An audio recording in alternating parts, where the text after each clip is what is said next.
maganda yung idea nyo na dapat talagang aggressive. Oo. Kasi mga voters talagang ang pinagbabasihan nila ng mga decisions nila, yung media. I think naman, there is a conscious effort na ngayon sa media. Lester understood more about the elections and about our interviewee. Dapat binibigyan din ng importansya or pansin yung mga nasa probinsya. Totoo. Sana mahalaga na ma-resolve muna natin itong process. Yeah.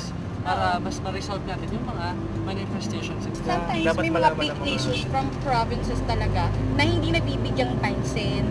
If you have people that know more and are informed, then really, they won't be swayed by political campaign. Well done, players. So, that gives us a very clear idea of how the media are used and abused during the election period. Okay, now for your challenge. Your challenge is to design a media campaign for a candidate na tatakbo sa Senado. Traditionally, di ba, ang media campaign malawakan yan, di ba? May print, radio, TV, ganyan. Pero ang challenge nyo ay gumawa ng isang 60-second ad or advertisement. Okay? Yung mga tulad na napapanood nyo sa TV. Para sa inyong kandidato. Now, nasa kamay ko ang instruction at pati na rin ang pangalan ng inyong mga kandidato. Meron na. Meron na. Okay? Huwag niyo munang babasahin.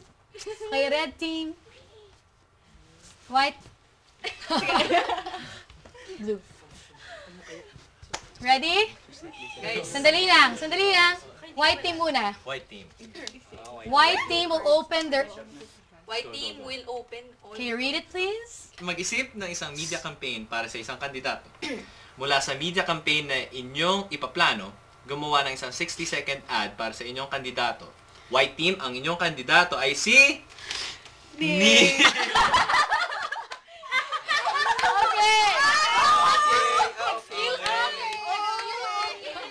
Okay, red team. Kandidato pa talaga natin. Okay, mamaya na tayo mag-isip kung ano ang ating gagawing kampanya. Ikaw naman. Red team muna.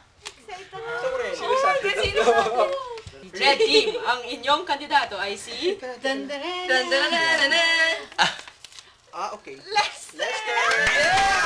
Blue team. Ito kasi Gia.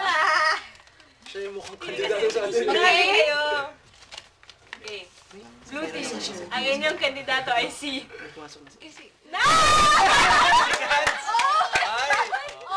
Okay. Oy, project ang project.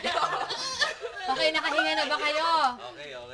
Okay, makinig kayo mabuti Ang presumption, lahat ng mga kandidato na nandyan sa inyong mga instructions ay qualified. Yes. Yan ang presumption Qualified ang bawat kandidato. So, ang challenge nyo lang ay kung papaano nyo siya ibebenta. Paano nyo i-advertise ng kandidato namin, ang most qualified, siya yung may pinakamagandang plataforma.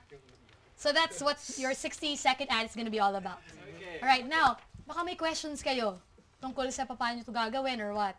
Question. Okay, Gia. Saan yung camera na gagamitin namin? And saan kami pwedeng mag-edit? May production staff tayo na tutulong sa inyo na mag-shoot at mag-edit. Ang importante lang ay maplano nyo mabuti.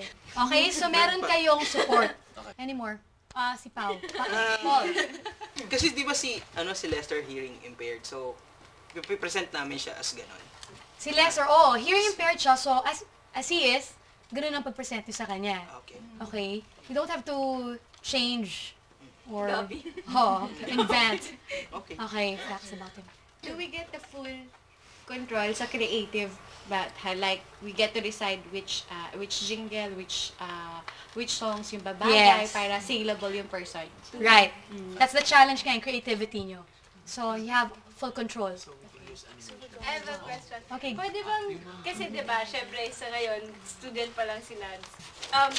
Can we invent like, graduate of law at ganyan-ganyan? So, yung kunyari na lang na So, I'm ganun. 35 years old. Hindi. Actually, you don't really have to go that specific. But, ang presumption naman kasi, qualified sila, di ba? So, understood na yon Kunyari, na siya graduate na, qualified siya, ganun. So, nasa sa inyo na yon.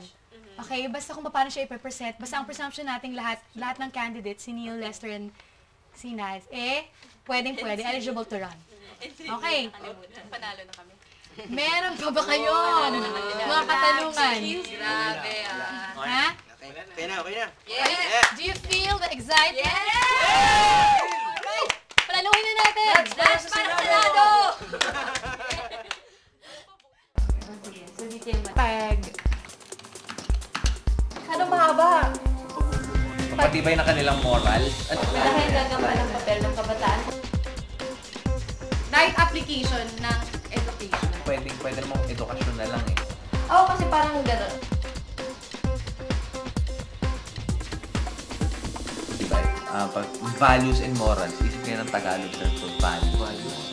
Para magkaroon ng... Naka-slogan niya. Or pasado ba sa inyo pag sinabi? Tama lang.